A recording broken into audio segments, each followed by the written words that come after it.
Right. అయితే కాపు నేత ముద్రగడ పద్మనాభం కూడా కొన్ని ఘాటుగానే విమర్శించారు పవన్ కళ్యాణ్ అండి. పిఠాపురం వాసులకి సినిమాలు మాత్రమే చూపిస్తాడు, ఆయనకి ఓటేస్తే 6 నెలలకు ఏడాదికి ఒకసారి పిఠాపురం వచ్చి హలో అని వెళ్ళిపోతాడు అని చెప్పేసి ఘాటుగా మాట్లాడడం జరిగింది. దానికి మీ స్పందన ఏంటి?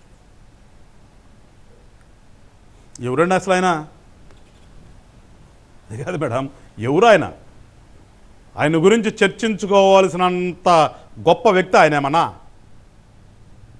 ఆయన గురించి మేము మాట్లాడాలన్నా? ఈయనకి 6 నెలల కన్నా ఒకసారి వస్తాడని చెప్పాడు పాపం అంతవరకు. కానీ ఆయన ఏదో ఒక ఉద్యమం పెట్టి నేను ఏదో కాపుల కోసం ముద్రస్త్రానికి ఏదో రిజర్వేషన్ కోసం పోరాడుతున్నాడు. ఎన్ని సంవత్సరాలు గుర్తొచ్చింది ఆయనకి ఒకసారి? ఆయనకి 5 సంవత్సరాలకు ఒకసారి గుర్తొచ్చేది పాపం. అది కూడా ఎప్పుడు కాంగ్రెస్ గవర్నమెంట్ ఉంటేనో ఇంకోటి ఉంటే గుర్తురాదు ఆయనకి. అదే అలాంటి వ్యక్తి గురించి మేము మాట్లాడాలి, ఆయన గురించి మేము సంభాషించాలండి. మళ్ళా చెప్తున్నా, అసలు ఎవరు ఆయన? అదే మా ఆన్సర్ అండి. రైట్ అండి. టెక్సాస్ నుంచి అజయ్ గారు లైన్లో ఉన్నారు. అజయ్ గారు, మీ ప్రశ్న అడగండి.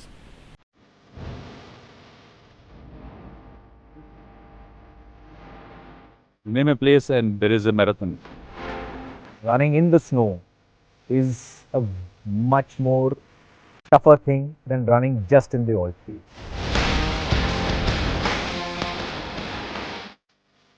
Everything is very very different from the plains marathon.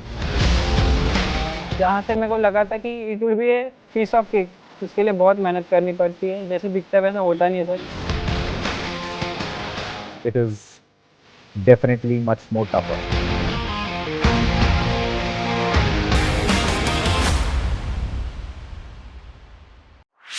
This and more. Streaming on News 9 Plus. Hello, నమస్తే మేడం. నా TV9 వారికి ఇంతకుముందు కాలర్ చూసిన TV9 న్యూట్రల్ న్యూస్ చూపించదు అంటున్నారు. అది చాలా తప్పు. ఏకైక ఛానల్ న్యూట్రల్ న్యూస్ చూపించేది TV9 ఒకటే. ఇప్పుడు తెలుగు ప్రజలు ఎవరైనా ఏదైనా చూడాలి న్యూట్రల్ అంటే TV9 చూస్తారు. అది ఫస్ట్ థింగ్. సెకండ్ థింగ్ ఏంటంటే, సార్ మీకు ఒక క్వశ్చన్. జనసేన ఇప్పుడు పవన్ కళ్యాణ్ గారు మీరు కూటమిని కలిపారు, రేపు అధికారంలోకి వచ్చినాక పవన్ కళ్యాణ్ గారి రోల్ కీగా ఉంటుంది గవర్నమెంట్ లో అంటున్నారు కదా. ఇప్పుడు తెలుగుదేశం ఓటు బ్యాంక్ మీకు కన్వర్ట్ అయిద్దని మీరు అనుకుంటున్నారా? అది చంద్రబాబు నాయుడు గారు మీకు కన్వర్ట్ చేయనిస్తారని మీరు అనుకుంటున్నారా? నా దృష్టిలో అయితే సాధారణ తెలుగు ప్రజలకు కూడా అర్థమవుతుంది ఏంటంటే, చంద్రబాబు గారు కావాలని పవన్ కళ్యాణ్ గారిని ఓడగొడతారు. అన్ని సీట్లలో ఓడగొట్టి వాళ్ళు అధికారంలోకి వచ్చినా మీకు ఏం రోల్ ఉండదని మా ఉద్దేశం అండి. దాని గురించి కొంచెం చెప్పండి. అలాంటిది ఏం లేదండి. అది అలాంటివి ఊరకనే మనం సృష్టించుకున్నటువంటి అపోహలే. ఇక్కడ చాలా క్లియర్గా ఉన్నారు. చంద్రబాబు నాయుడు గారు కానీ, పవన్ కళ్యాణ్ గారు కానీ, బీజేపీ పెద్దలు కానీ చాలా క్లియర్గా ఉన్నారు. ఇక్కడ మేమంతా కూడా స్వార్థం లేకుండా నిస్వార్థంగా రాష్ట్రం కోసం అని చెప్పేసి ఈ కలయిక.